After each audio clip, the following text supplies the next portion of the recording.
Is it finally time for Southern California home buyers to jump into the housing market? Is it the golden era of a buyer's market? In this video, I'm going to show you the surprising places where we're seeing median home prices drop year over year, and we're going to show you those spots that may just be a home buyer's market. It's time for the Southern California Housing Market Report. Altos Research reports. If you watch these videos before, you know I gush enthusiastically. I love all the data here. There's a lot going on. Is it a buyer's or seller's market? I got the answer for you here. It's in the Market Action Index. It is the least seller's market we've had in at least the past 5 years. What the heck does that mean? We're looking at their Market Action Index, which is a proprietary algorithm that compares the rate of sales, so the number of properties going under contract versus the amount of inventory. It's an absorption rate is what it is. The lower the number, the more of a buyer's market it is. The higher the number, more of a seller's market. Slight seller's advantage is what it says right now. And you can see that this is the least seller's advantage market that we've had in the last 5 years. This is the lowest point in time that we've had in Orange County for a seller's market. Does that mean properties are all going to drop their prices and not get any offers? No. You price it right, you're still going to get multiple offers. You're still going to sell the thing. But as a seller, you're going to have to make sure that your property is properly positioned. And as a buyer, go crazy. Get out there, write some offers.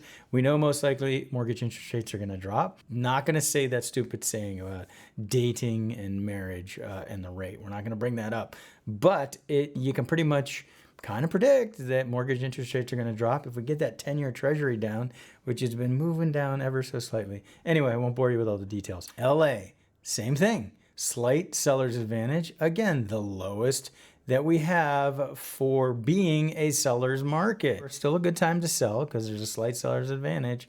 But if you're looking to buy, get out there and write some darn offers. Same thing. You're seeing the trend all across Southern California. San Bernardino, we got a record low for seller's market. Ventura, record low. San Diego. Now, what's crazy about San Diego is look at here. It was at 100 in 2022. I remember this. I was doing these videos. Literally, you could not have more of a seller's market. And now we're less than half of that. We're in the low 40s. Again, the lowest we've had in the past 5 years. So still a slight seller's advantage, but get out there and write some offers, buyers. Don't be afraid. All right, let me know what you think below. Buyer's market, seller's market. I know you're going to tell me your stories about somebody who got 6 offers, and I know you're going to tell me stories about people who dropped their price 10 times. Those are anecdotal. At the end of the day, what matters is the property must be properly priced. In fact, surprise, every market, it must be the same. Median home price madness. You asked for it and we're bringing it. And what does that mean? Well, we're splitting the single family from the condo townhouse data. That was an interesting accent I just had there. And what I can tell you is it's getting more interesting. Speaking of interesting, when we separate houses from condos. So we're going to start right here, and we're doing just houses in this data. Remember, we used to blend everything. Now we're separating it. And lo and behold, when you look at month over month, we can see that in OC and LA, we are up for that median home price. In fact, LA looks like it hit a new price record, and we're flat in Riverside. And then year over year, OC 3.6. But LA, holy smoke, 7.4% year over year. That is a big increase in median home price. And when we've been running these numbers recently, we haven't seen something as big as that. Riverside is actually down 0.5% year over year for median home price for single family home.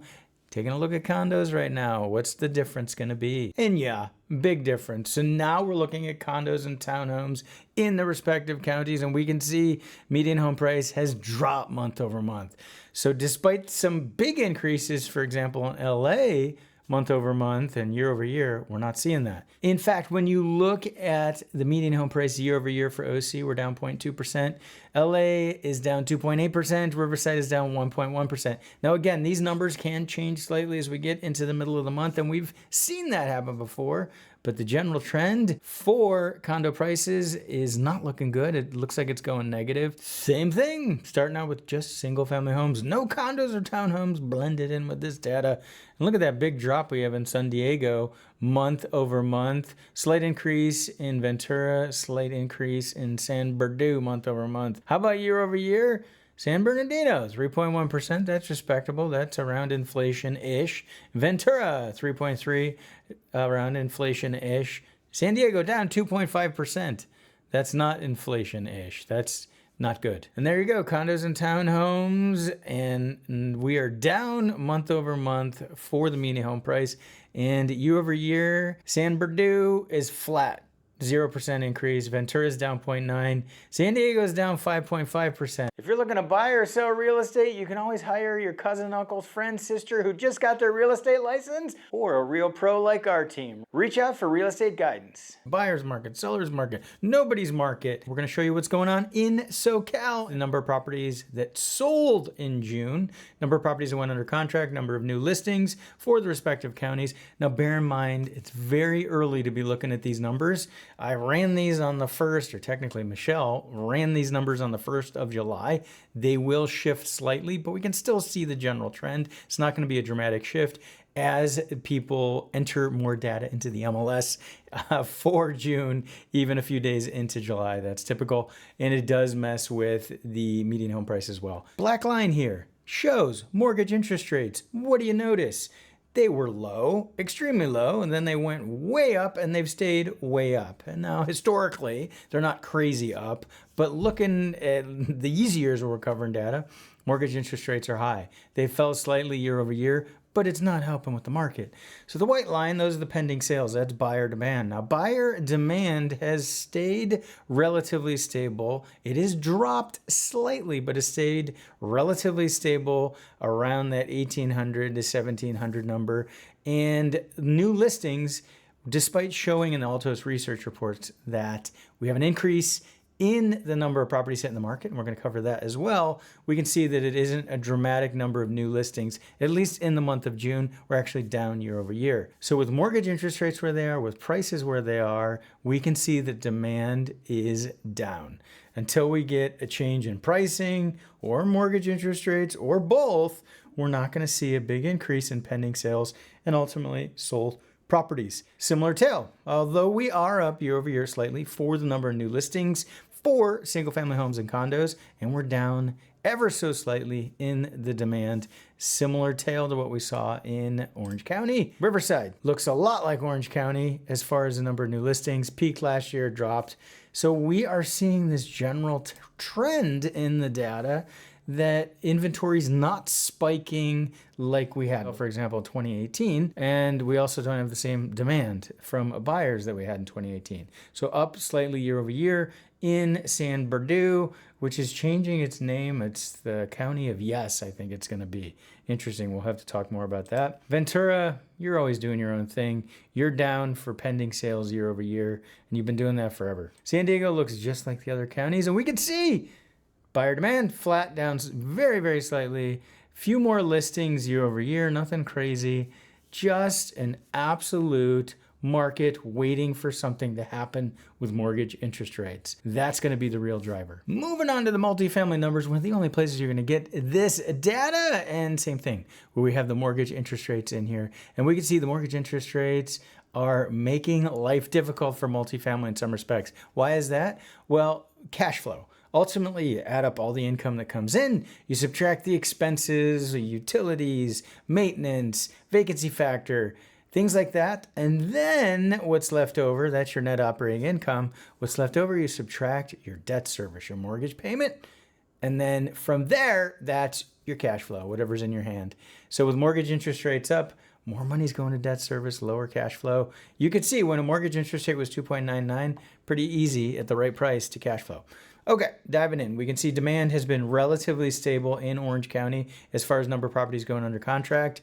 We are down year over year for number of new listings, not as low as it was in 2023 when we saw the dramatic increase in mortgage interest rates. Sellers said, hey, maybe you know what, I'll wait. We can tell you right now, our multifamily listing will be joining the numbers in July. It's finally closing. That is a over $9.5 million 22 unit building. We received 5 offers. So things can get multiple offers, even big buildings can get multiple offers if they're priced right. That was a 5 cap, which is great for Eastside Costa Mesa. And moving into LA, a tough market for multifamily. I have a few listings up there for multifamily. We have seen a spike in inventory, and it's reflected here in new listings. That continues. We're getting more new listings.